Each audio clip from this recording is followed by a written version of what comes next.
came home with a tattoo one day. Jim plays hockey, but we wanted them to pursue their own passions. We're just happy they're not parked at the mall all day. Oh. Where have you been all weekend? Don't you use that tone with me. The Subaru Crosstrek, born to adventure. I look for the Well Health Safety Seal wherever I go. It means health and safety measures have met rigorous scientific standards. So look for the Well Seal. Look for the Well Health Safety Seal outside and feel more confident going inside.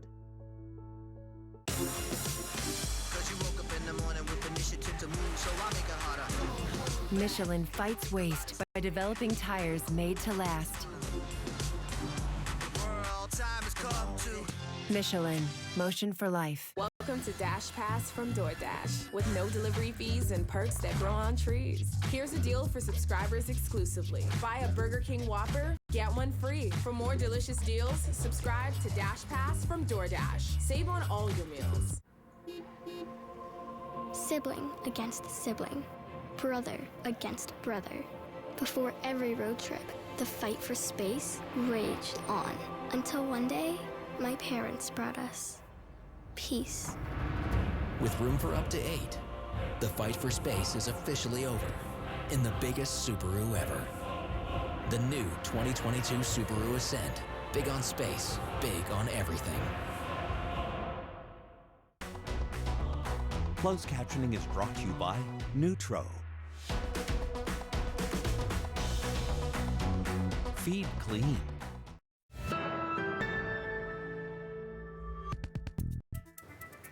NASA launched a historic mission today. Its destination, the orbit path traced by Jupiter. 3, 2, 1, 0. Carried by rocket, a space probe left Cape Canaveral before dawn. Its journey will last 12 years. The mission will study 2 clusters of asteroids in the thousands that escort Jupiter in its path around the sun. The number of orbiting bodies the mission is set to visit is a space exploration first.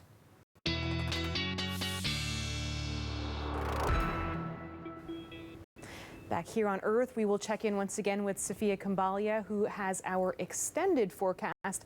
Sophia, it felt like a true autumn afternoon, chilly, gray skies, leaves blowing. Will those cool temperatures be sticking around? I wish I could say it'd be larger-than-life warmth was coming back after seeing those rocket visuals there. Yeah, autumn-like temperatures will definitely take hold in the long run. It's a real fall-like weekend. It continues, but do you see the glimmer of hope with 20 and high teens in the forecast for part of the work week? It will be a short midweek warm-up. Those chilly fall temperatures, unfortunately, yes, will take hold for the long range. But hey, let's go back and look at what summer 2.0 was like, because that warm stretch that we had over the last little while was really balmy and lovely. We actually set a temperature record, a daily temperature record for October the 2nd with that 25.6 degree warm, balmy day. But as all good things come to an end, that's what we're looking at now. Typical seasonal fall-like day for Sunday, much like you had today. Periods of sunshine and then all this little popcorn lake effect shower type activity all throughout the day Sunday, and even Sunday overnight. Monday, you clear, you get maybe a tiny bit of sunshine, but mostly it's a cloudy day around those seasonal values. But then watch what happens Monday into Tuesday. Those clouds clear, high pressure comes back in, and Tuesday, folks, is the day you want to circle to maybe take a long lunch and take a walk around the block if you can throughout your workday. 20 degrees almost right across the board, especially in the south. A little cooler for those of you in the east and up to cottage country. It's only a 2-day warm up, and then we're back into the weekend with seasonal highs and lows that are in the single digits. Enjoy some nice balmy hours of 10 and 8 hours of sunshine for Tuesday and Wednesday, though, Farah. Thanks so much, Sophia. See you soon. And that is our show for you tonight. Thanks for watching. You can stay caught up on news anytime on our website at cbcnews.ca. I'm Farah Morali. Have a great night.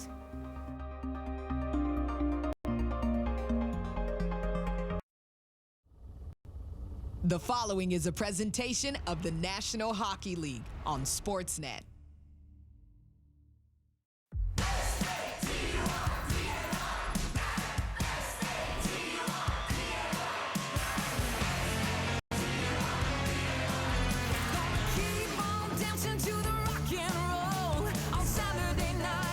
Saturday night, dancing to the rhythm.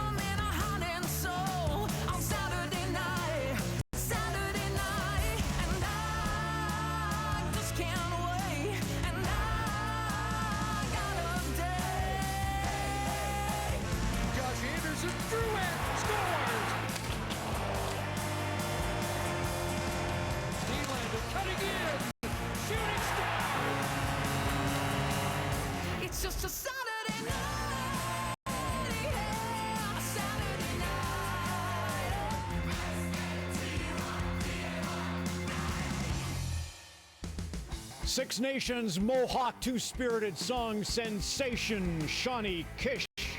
Saturday night, Jane's Party also in on that. Our traditional song that says it's game on. It's the Battle of Ontario. There, it's on the hill. It's like Ottawa, but it's Toronto, of course, for the Sens and the Leafs. Ottawa won 3-2 the other night, Thursday. Here we go to Montreal, the home opener for the Canadiens. The New York Rangers and the Habs will be ornery. Both are winless. In Detroit, an autograph signing's taking place. Jason Woolley, 92 at the Olympics.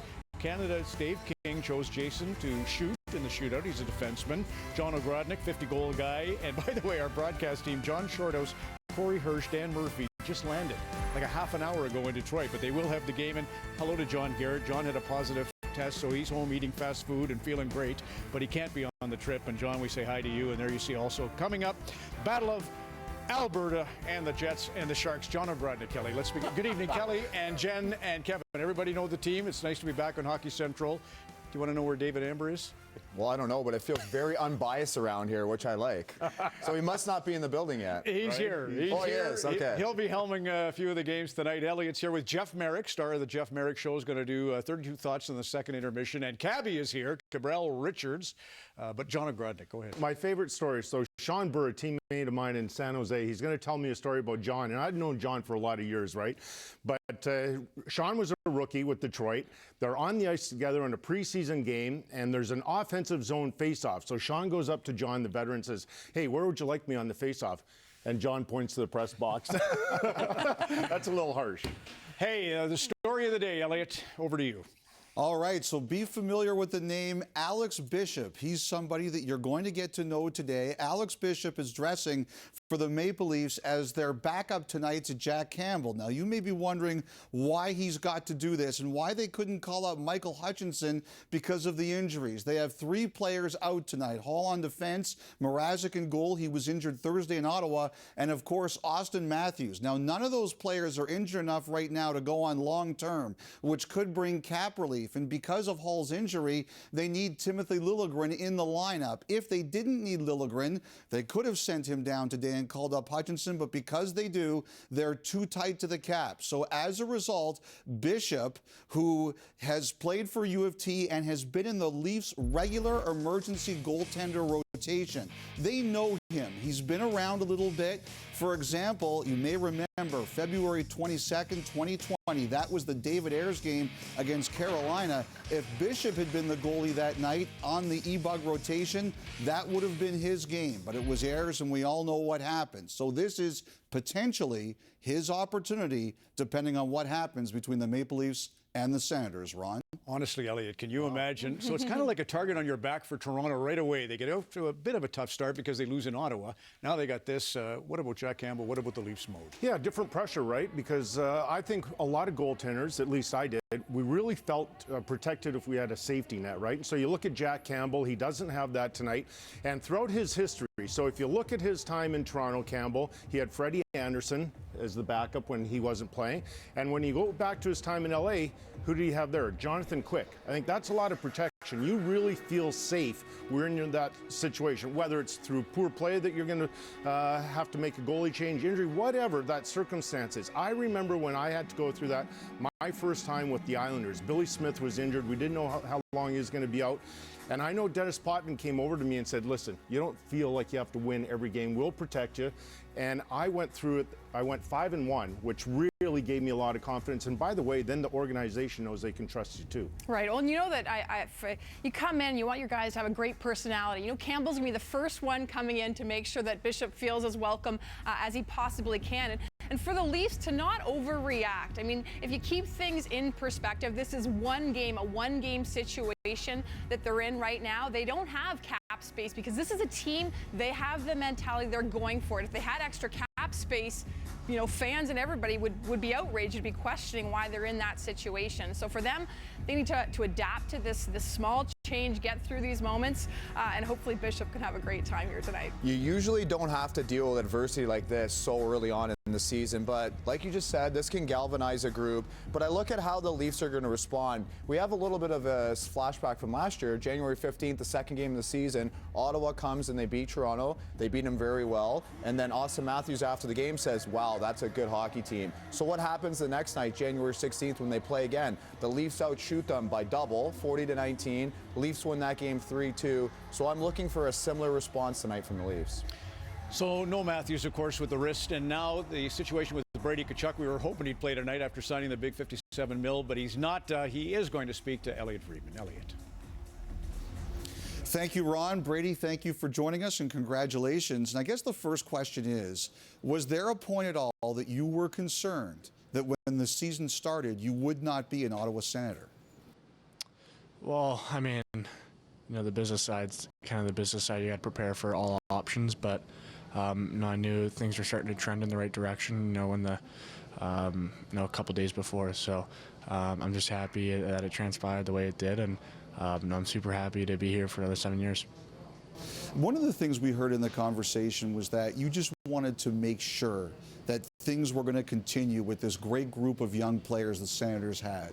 How did the team convince you and the organization convince you that everything was going to be okay long term? Yeah, well, through the talks, through progression, and kind of what they've showed with, with Drake and Thomas is that they're, willing to for long-term success and, their commitment to winning. So, towards the end, I was like, let's absolutely do it. So, I'm very happy to be here. I'm excited how it all worked out, and I'm excited to watch today, but I can't wait to start playing here soon. Well, that's what I was going to say, is that players love to play. When you showed up on Thursday, or you made the trip today, did you at all try to sit down DJ or Pierre and say, guys, give me a break, put me in the lineup already?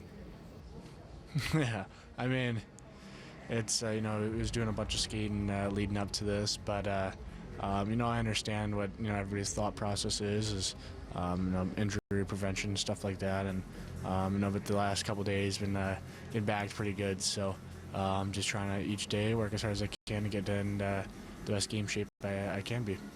Well, we're looking forward to seeing you, Brady. Thank you very much for joining us tonight. Thanks so much. Have a good one. Oh. There. Now I can take it. 8 months ago last night, Toronto had a 5-1 lead against the Ottawa Senators, and the Sens roared back to win in overtime 6-5. And a kind of a swing moment in the second period of that game was Brady Tkachuk. Well, this kid's a stud, and who doesn't like the way he plays? He competes. He's in the front of the net. He's in the dirty areas. He's humble. Right? This is the kind of guy that you want to give $57 million to. This is the kind of guy that you want to build a team around. He gets it. He knows when it's time to do this, to compete in front of the net, to get a big fight, to not go down easy, and he knows when it's time to do a skill play and score a nice goal and maybe take a hit and not retaliate. This is a guy that you build a team around. And that's the right time to have a fight, right? Down 3-1, and it turned that game around, and he has that sort of mind, like his brother Matthew and his dad, of course. Sportsnet East and City TV is where the game in Montreal, the home opener for the Habs, takes place, the New York Rangers. And to set the scene, let's head to Sean McKenzie. Sean. Well, Ron, it has been a very long time since 20,000 fans have filled the Bell Center, 585 days to be exact, but they are back in full force. Now, unfortunately for these Habs fans, they missed a lot of great live hockey last season when their Canadians went on that unexpected cup run. The fans that I got a chance to speak to made it very clear they are eager to get back into this building and let their voices be heard. A special night for the fans, a special night for the players as well. Jonathan Drouin maybe said it best this morning when he was asked about what it meant to be back in this building playing in front of fans. He said at times when Montreal was under a curfew and in lockdown, the city felt like a ghost town, but now Montreal, once again, feels alive. Ron, it's Saturday night, it's the Habs season opener, it's a full capacity. It doesn't get much better than this. No, it's nice to see, for sure. Jake Allen, Kelly. Okay, so, when he joined Montreal, and he's on that team, and we knew that team was sort of built for the playoffs, when he had to fill in for Carey Price near the end, and he was a big reason why they made the playoffs, his role was to, of course, not lose games. Don't give up a bad goal at the right time or the wrong time.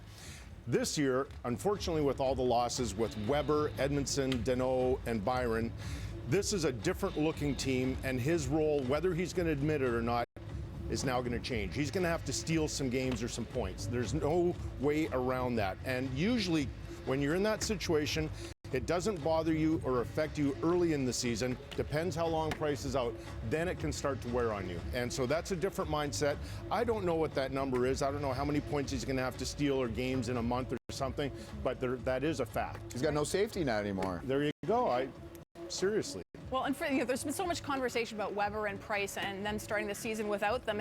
And for them, the good news is they're not a team that is built solely of 19 and 20-year-old players. So they do have other players with experience. And as they navigate this season, to know that there will be adversity. You have Gallagher, who's the heart and the soul and wears his emotions on his sleeve. You have Petrie, you have Sherrod, guys that have experience playing. So they need to learn how to have the presence to calm this team down when they need to. I mean, look at the example of the Dallas Stars. 2 years ago, they made the Stanley Cup Finals and had a tough season and didn't make the playoffs. So that could be a learning situation for Montreal to know there will be moments that will be tough, and how do they navigate that to find the consistency that they need to perform well, and they'll have to have leadership from a variety of these players. So no Price, no Weber, but no Corey Perry.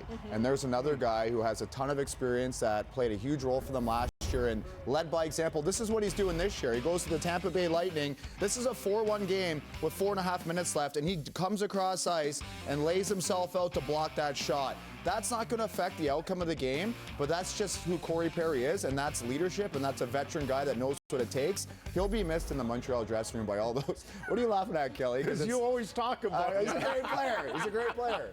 But you know, he was there for Suzuki. I think he really helped Nick Suzuki and Cole Caulfield, obviously. But and I think of you. You took over for Billy Smith. Yeah. You know, when they had to make a decision, when Jaro Halak took Montreal to the 2010 third round, they thought everybody that they'd keep Halak. They kept Carey Price. Right. Vancouver has decided Demko. As much as everybody loves Markstrom, and he'll be playing later tonight, Demko gets a break tonight. Jaro Halak will play for the Vancouver Canucks. They look fantastic.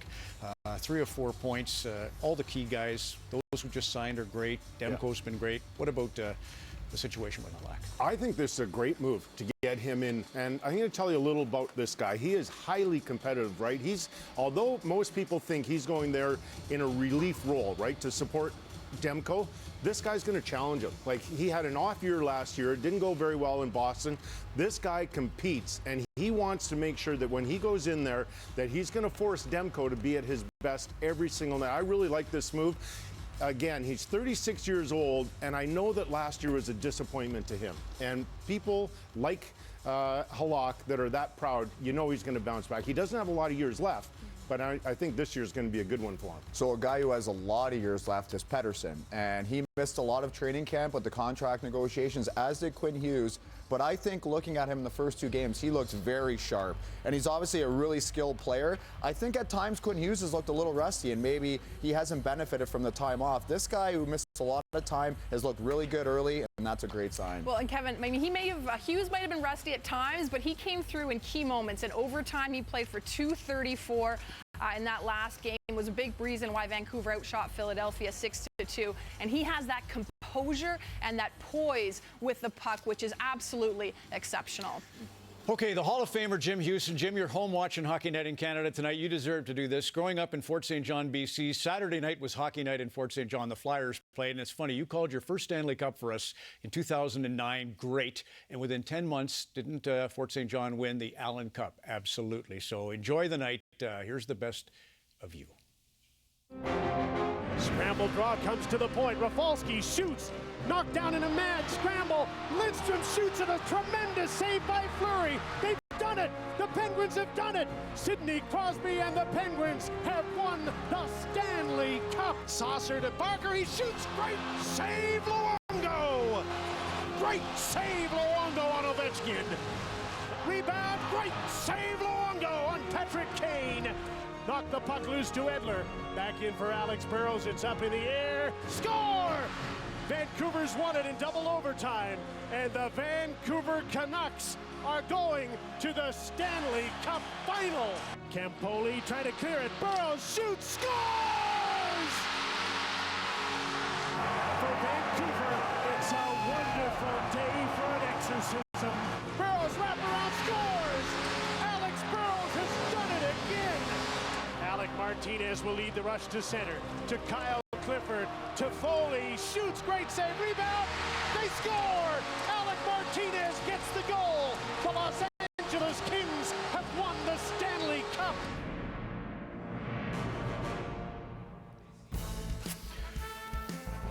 Foster Hewitt to you, Jim Hewson, the Hughes Hugh on Hockey Night in Canada. Speaking of that, he's going to be the executive producer of sports betting at Sportsnet and, of course, brings his entertainment journalism. Cabral Richards, Cabby's in the house. Next. We've known each other for like 7 years, I think. And I believe that there's a barrier preventing us from being closer friends. You're an iPhone guy, I'm a Samsung guy. Yeah. How much do you dislike the green text bubbles? Hate it. So it's the green bubbles. Or is it because I'm obnoxious? Maybe a little bit of both. It's probably more of the obnoxiousness, to be fair. What would you call a new crispy chicken sandwich made by Subway sandwich experts? With seasoned chicken breast, a crispy golden brown coating that's freshly prepared just for you? We call it the